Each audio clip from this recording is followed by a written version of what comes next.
Morning. बेटा आपकी class +2 है और आज मैं आपको आपका जो 7th पार्ट है लिटरेरी पेटल की बुक का द एटर्निटी वाई वो करवाने जा रही हूँ। इसको लिखा है मुल्कराज आनंद ने। मुल्कराज आनंद ने लिखा है एटर्निटी वाई। ये जो चैप्टर है बहुत ही इंटरेस्टिंग है, क्योंकि इसमें आपने देखा होगा छोटे छोटे बच्चों को, जो कि आप कई बार आपने सुना होगा घर पे अपनी मम्मी से, पापा से, दादा दादी से कि बच्चे बहुत दिमाग खाते हैं, बहुत क्वेश्चंस पूछते हैं, है ना। तो इस चैप्टर में वही बताया गया है कि एक बच्चा है अपने फादर और मदर के साथ वोट पे राइड कर रहा है, तो वो बहुत सारे क्वेश्चंस पूछ रहा है अपने पेरेंट्स को।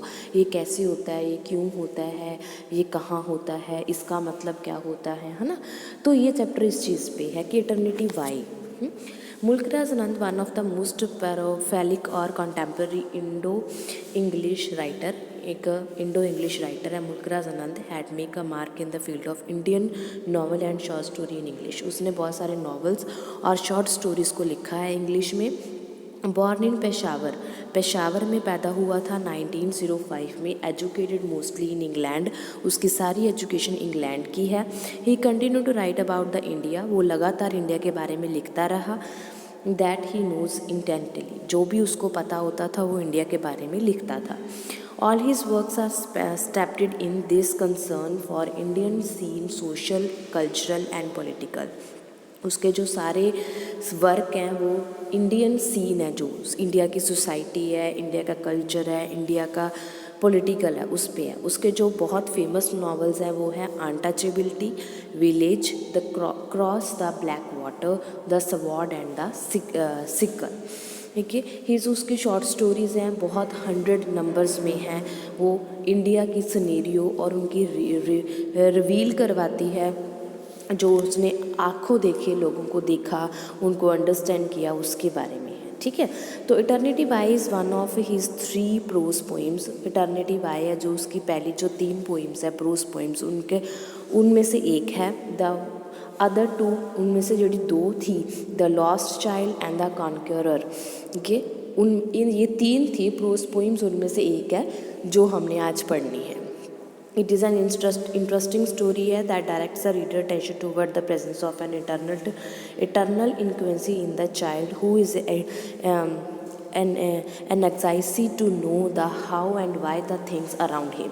इसमें दिखाया गया है, रीडर को टेंशन दी गई है कि एक बच्चा है जो वो उसके जानने की क्यूरियोसिटी होती है क्वेश्चंस की,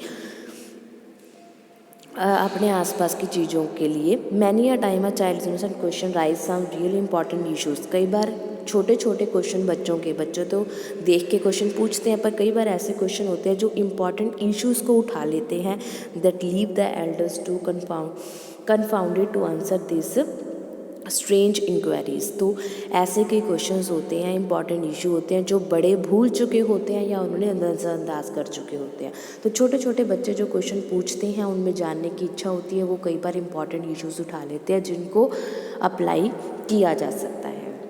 तो हम चैप्टर शुरू करते हैं। He leaned out over the edge of the boat, dangling his hands to reach the water, while his mother hold him fast by the end of his tunic to prevent him from falling over। तो यहाँ पे ही कौन है, बच्चा है जो एक boat में बैठा है अपने पेरेंट्स के साथ, और वो पानी को पकड़ने की कोशिश कर रहा है और उसकी मदर ने उसको कस के पकड़ा हुआ है कि वो पानी में गिर ना जाए। It was the central boat of the सेटिक 51 which supported the wooden bridge that had been built over the river Lunda. Lunda नाम की एक रिवर है जिसमें वो सफ़र कर रहे हैं, और 51 उसमें वुडन एजेस बने हुए हैं, because no other could stand is frequency moods, क्योंकि वहाँ पे कोई भी और दिखाई नहीं दे रहा, तो सब कुछ आसपास खाली है। Today on a sultry afternoon in May, उस मई का महीना है, दोपहर का टाइम है। The stream was slow and peaceful, जो झरने थे वहाँ पे वो बहुत धीरे चल रहे थे और बहुत शांत थे। As the child bent over it, और बच्चा जब उसके ऊपर झुकता है, he could see his silhouette and that of his mother reflect in the imperceptibly moving water. तो बच्चा झुक के उसको देखने की कोशिश करता है और माँ उसको जल्दी से पकड़ती है। This reflection of him sitting in the water was a curious phenomena. अब पानी में उसको अपनी परछाई दिखाई दी तो उसके लिए बहुत क्यूरियोसिटी होगी इस बात की, something that he had never seen before, और कई बार उसको पहले दिखाई नहीं दिया। It might almost have been his first awareness of life, शायद ये उसका पहला अवेयरनेस हो जब वो घर से बाहर निकला हो और वो चीज़ें देख रहा हो। He started hard at it from its immediate lifestyle through his gradual exaggerations to where his mother's form faded in the current and his own attained maturity by being allonated into an oval. तो उसकी जो life immediately अभी शुरू हो रही है, उसने अभी और दुनिया को देखना है, उसकी मदर है साथ में जो उसको सफ़र करवा रही है। Then suddenly he looked away itself conscious at having looked too much on himself. तो सडनली बैठे बैठे उसके दिमाग में कुछ आता है, वो अपने आप उसके माइंड में घूमता है कुछ, as it if afraid that he kept on looking he would not be able to resist the fascination of his form in the water.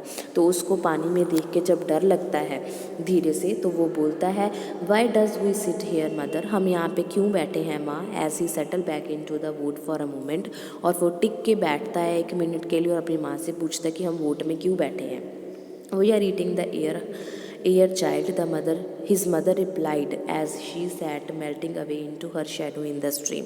वो कहती है कि यहाँ पे हम हवा खाने के लिए बैठे, हम बोलते थे चलो यार बाहर हवा खाने चलते हैं, है ना। तो उसकी मदर ने ऐसे ही कहा कि हम यहाँ पे हवा खाने बैठे हैं। Why do we eat the air mother, बच्चा पूछता है कि ओपनिंग हिज माउथ, अपना माउथ हैरानी से ओपन करता हुआ पूछता है कि हम यहाँ पे हवा क्यों खा रहे हैं। We want to see a bit of life in the evening my son, उसकी मदर रिस्पॉन्स करती है कि यहाँ पे हम शाम को लाइफ है जो उसका सीन देखने आए हैं, सिनारियो देखने आए हैं। ही टर्न्ड अवे, वो वापस चला जाता है। More amazing than satisfied by her answer, उसको संतुष्टि नहीं हुई माँ का आंसर सुन के।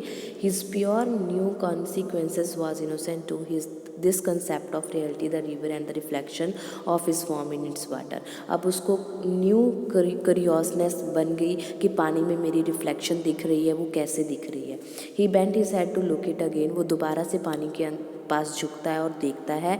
The image has now crystallized into more shapely form and was not merely vague and silent in the distance. अब पानी हिल रहा था तो उसकी जो इमेज है वो भी साथ में हिल रही थी। Mind you don't fall looking into the water child warning his father from where he sat smiling. वो वोट के एंड में बैठा बच्चे को कह रहा था कि तुम पानी में गिर जाओगे, तो पानी में नहीं गिरना है, उसको रोकता है।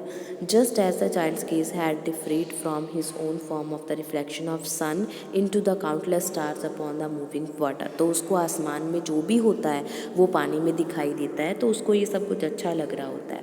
वेगली ही हेयर्ड हिज फादर्स वॉइस, तभी उसको अपने फादर की आवाज़ सुनाई देती है। एंड इक्वली वगैरह he saw the sun dancing in the rippling stream, और आसमान में जो सूरज चमक रहा होता है वो पानी में उसको डांस करता दिखाई देता है। Both the sound of his father's voice and the sight of the son's reflection disturb his attention.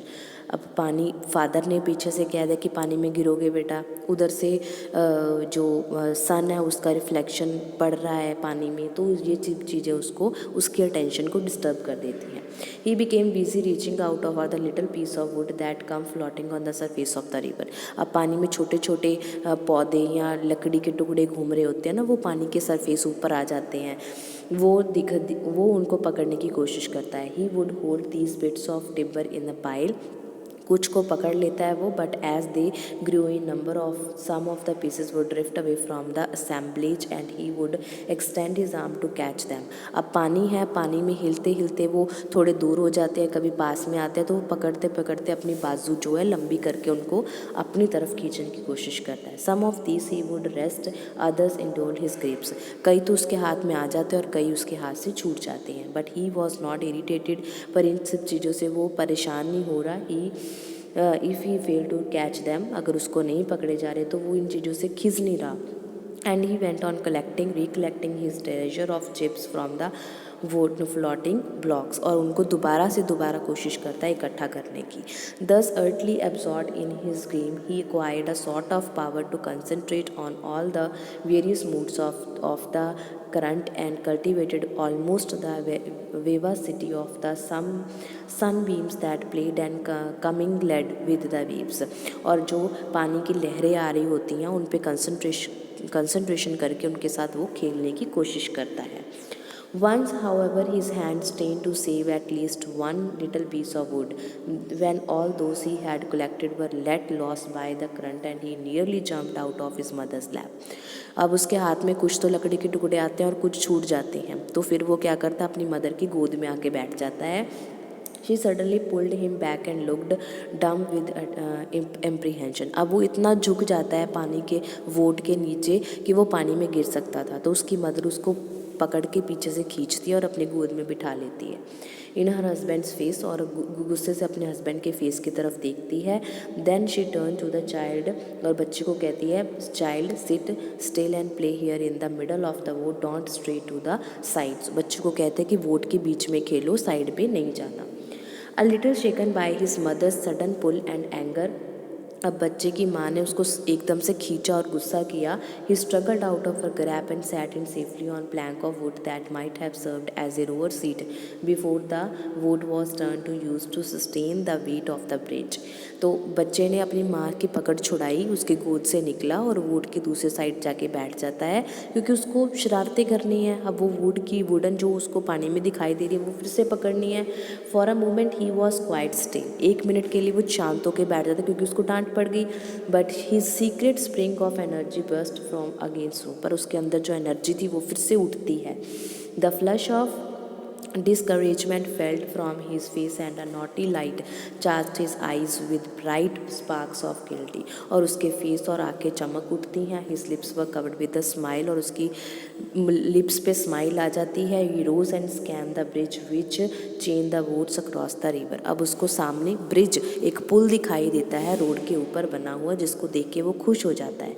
he could see men and women walking across it, वो देखता है कि उस पुल के ऊपर, ब्रिज के ऊपर लोग जा रहे हैं। Some holding street cross, others stopping a look at the river and और stepping into the woods to rest a while from the toll of the journey in the heat of day.